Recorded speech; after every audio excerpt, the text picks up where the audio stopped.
Dulu bila jadi pembangkang, kamu seling gunakan slogan kebebasan bersuara.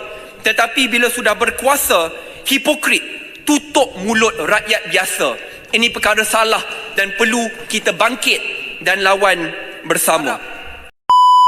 Apabila berita itu memfitnah, apabila berita itu berita-berita palsu, apabila berita itu berita-berita yang memecah belahkan atau menghasut, apabila berita itu berita yang menyebabkan perpecahan kaum, perpecahan agama, adakah Syed Saddiq bersetuju bahawa berita-berita sebegini? Assalamualaikum warahmatullahi wabarakatuh. Alhamdulillah kan kita bersama lagi. Aku nak tanya, adakah Syed Saddiq memperjuangkan, membenarkan fitnah? Adakah Syed Saddiq ni memang memperjuangkan untuk rakyat berpecah belah? Adakah Syed Saddiq ni memang nak rakyat berpecah, memang dia nak rakyat huru-hara, dia nak mainkan politik, dia nak pecah belahkan rakyat Malaysia tak kira kaum? Apa yang Syed Saddiq nak yang sebenar-benarnya? Sebab dia kata kerajaan menyekat itu, menyekat ini, menyekat suara-suara rakyat. Celah mana kerajaan sekat? Kalau hang fitnah, hang mengada-adakan cerita, hang fitnah itulah. Hang mengeluarkan satu konten, satu video yang menipu, yang fitnah. Takkankah kita nak duduk diam, babe?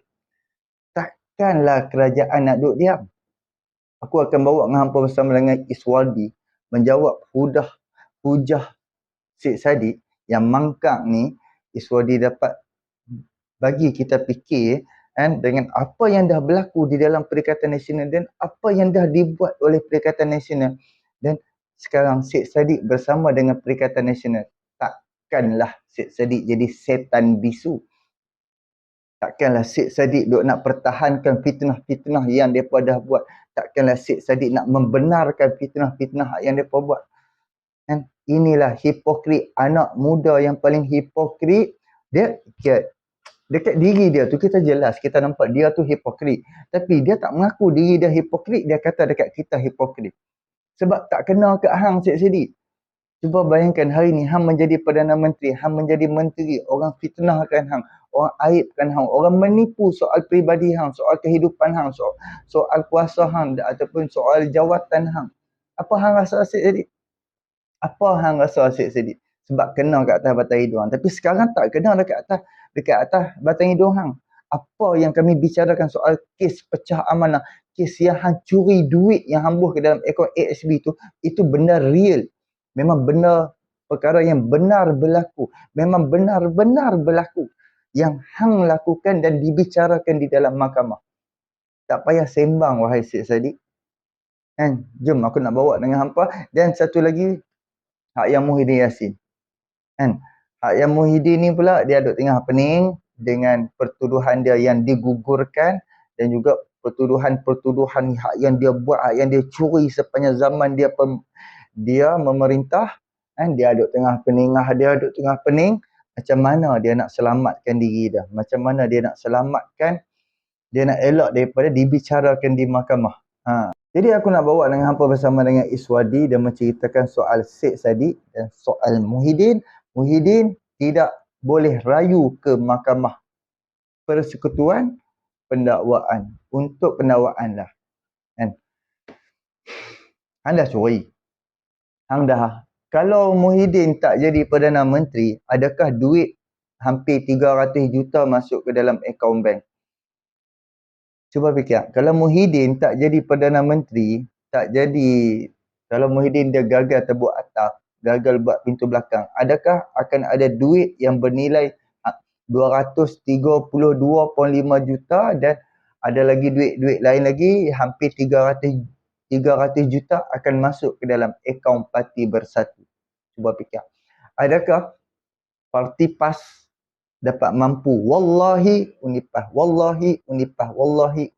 Adakah akan berlaku kalau mereka tak jadi kerajaan? Tapi sebab mereka jadi kerajaan, mereka mampu buat. Dan yang haram Syed Saddiq ni, aku cukup tak boleh tahan. Hipokrit. Pasal apa hang jadi setan bisu, babe? Ini duit. Dia jadi Perdana Menteri, duit masuk dalam akaun, babe. Akaun bank, hang tak boleh menipu, babe. Satu sen je yang masuk tetap SPRM boleh buat pendakwaan. Jangan menipu. Hang kena dekat kumpulan hang, orang ni macam sekarang ni, Parti Bersatu yang buat tuduhan terhadap Syed Saddiq. Sekarang Syed Saddiq sedang buat baik balik dengan Parti Bersatu. Tapi dia dah dijatuhi hukuman bersalah, tapi dia jadi blank.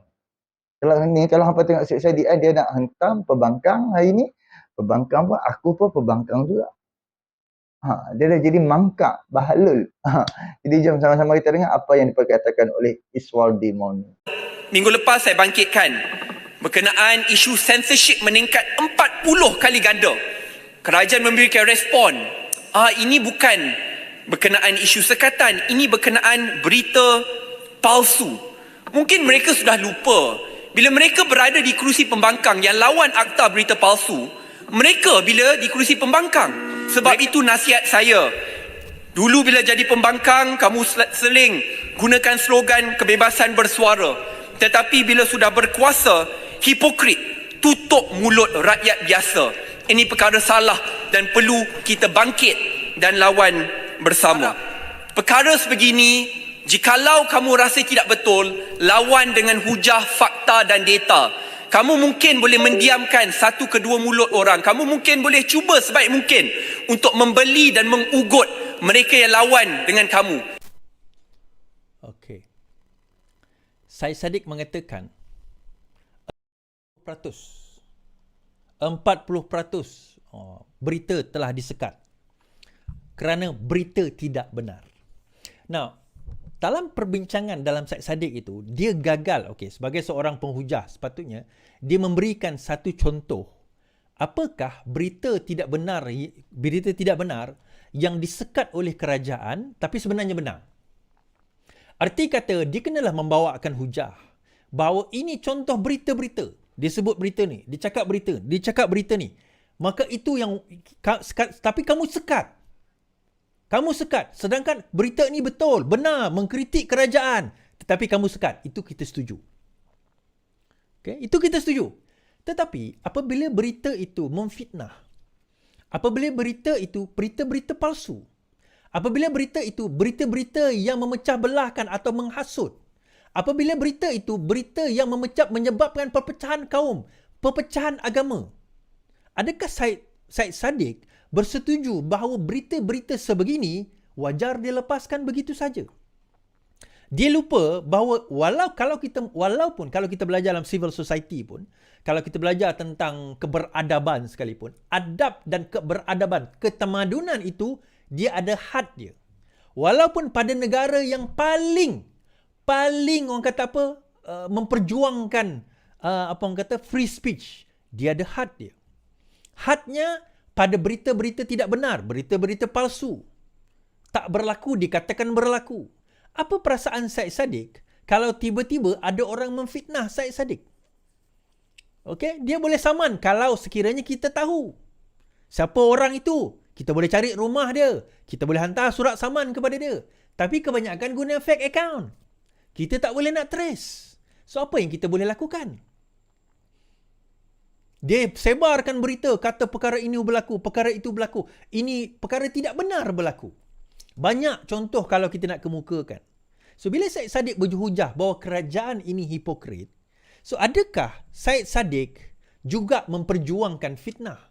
Adakah Syed Saddiq memperjuangkan bahawa ucapan-ucapan yang berunsur perkauman, yang berunsur menindas, yang berunsur pecah belahan, yang menghina agama Islam dan juga agama orang lain sebagai sesuatu yang dibenarkan? Kita boleh berhujah sedemikian. Sebab Syed Saddiq gagal menunjukkan contoh apa yang menyebabkan kerajaan ini hipokrit.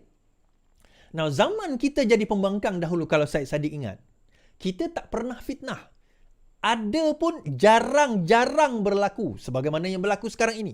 Adalah satu dua tu kita terkhilaf, terlepas. Paling koman tuan-tuan bau-bau ini, Chin Peng tu sepupu sepapat dengan Lim Guan Eng dengan Lim Kit Siang. Adakah Syed Saddiq membenarkan dengan perkara sedemikian? Dia kata, kita berlawan dengan hujah, kita bawa dia ke mahkamah. Kita lawan hujah. Tetapi bagaimana pula dengan fitnah-fitnah dan hamburan serta hinaan serta fitnah serta pemecah belahan Hina-menghina yang kita tak boleh nak saman dia.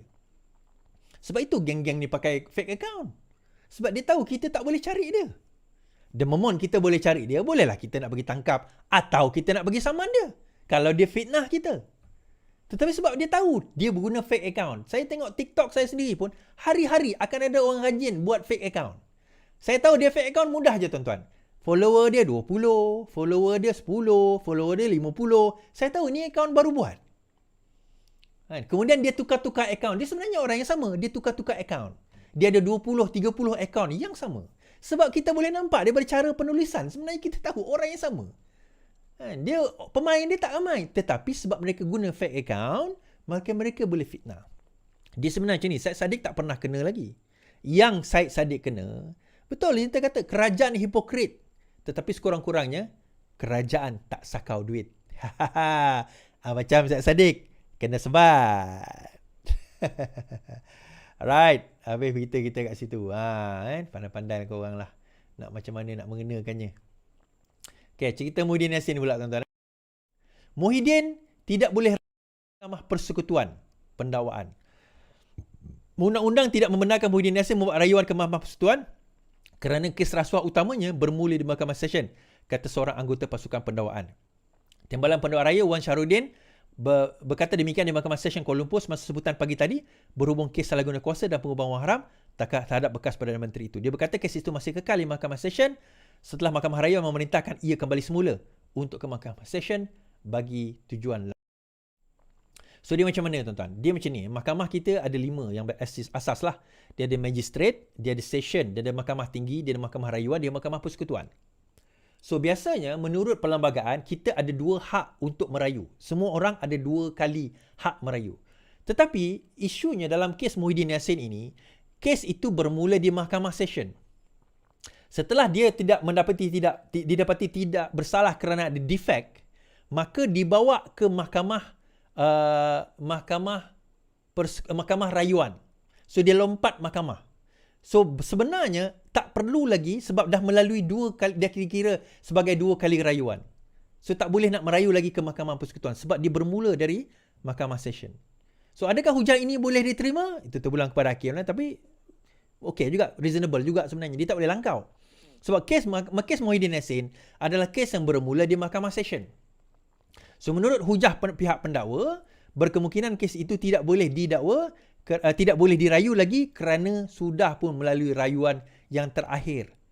Pada perbicaraan di hadapan mahkamah session, pagi tadi dia berkata rayuan terakhir bagi kes mahkamah di session adalah di mahkamah rayuan. Mengikut CJA, Akta Mahkamah Kehakiman, Seksyen 87.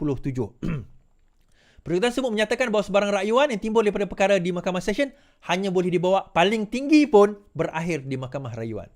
CJA juga menyatakan bahawa hanya merayuan yang berasal daripada mahkamah tinggi yang boleh dibawa ke rayuan dan akhirnya ke mahkamah persekutuan. So maksudnya kalau dia memula di mahkamah tinggi kes itu, maka dia boleh merayu di mahkamah rayuan, kemudian rayuan terakhir dia mahkamah persekutuan. Tetapi kalau dia bermula di mahkamah session, maka rayuan terakhir dia adalah di mahkamah rayuan. Jadi daripada situ, Timbalan Pendakwa Raya mengatakan, therefore, Muhyiddin Yassin tidak boleh lagi merayu keputusan mahkamah rayuan untuk memulangkan kembali kes itu ke mahkamah session. Okey, cerita dia apa is? Tak faham cerita dia? Okey, dia macam ni. Tempoh hari, Muhyiddin Yassin didakwa menjalahguna ataupun rasuah terhadap projek Jana Wibawa. Okey, dan dia dituduh di bawah 2 kluster tuduhan, iaitu satu rasuah, satu lagi AMLA, Anti Money Laundering Act. Di bawah rasuah SPRM, menurut peguam Muhyiddin Yassin ada defect, ada kecacatan di dalam pertuduhan. Perbicaraan tak start lagi tau. Perbicaraan Muhyiddin Yassin ni tak start lagi. So ada kecacatan. Kemudian bila dia mengatakan ada kecacatan, mahkamah mengatakan bahawa betul ada kecacatan. Itu kes dalam kes rasuah beliau. Dalam masa yang sama dia kata, maka kalau kes itu dan kes itu dibagi DAA, Discharge Amounting to Equator. Dalam masa yang sama dia ada satu kes AMLA. Kes AMLA ni bermula di mahkamah session. So dia kata wajibnya kes itu dibuang. Kes itu dah wajib dibuang. Kerana apa? Kes ni ada defek. Kes Amla ni wajib dibuang. Mahkamah mengatakan tidak. Kerana kes itu dua kes yang berbeza. Yang defek kes rasuah. Yang kes Amla tak defek. So dia nak merayu. Tak dibenarkan. Kembali ke Mahkamah Session. Kena mula bicara. So tak boleh nak merayu dan delay lagi kes ini. Kena mula bicara secepat mungkin. Itulah kisah. Itulah ceritanya. Harap faham lah. Right? Okey geng, Alhamdulillah kita dah bersama dengan Iswadi ni. Ini semua jana wibawa. Ni aku duduk atas meja, ni jana bawah meja punya. Daripada belah sana, jolok mai duit, masuk belah sini dan masuk ke dalam akaun parti. Akaun parti politik, akaun parti bersatu. Ini bukan fitnah, ini bukan mengada-adakan cerita, ini bukan aib, bukan no.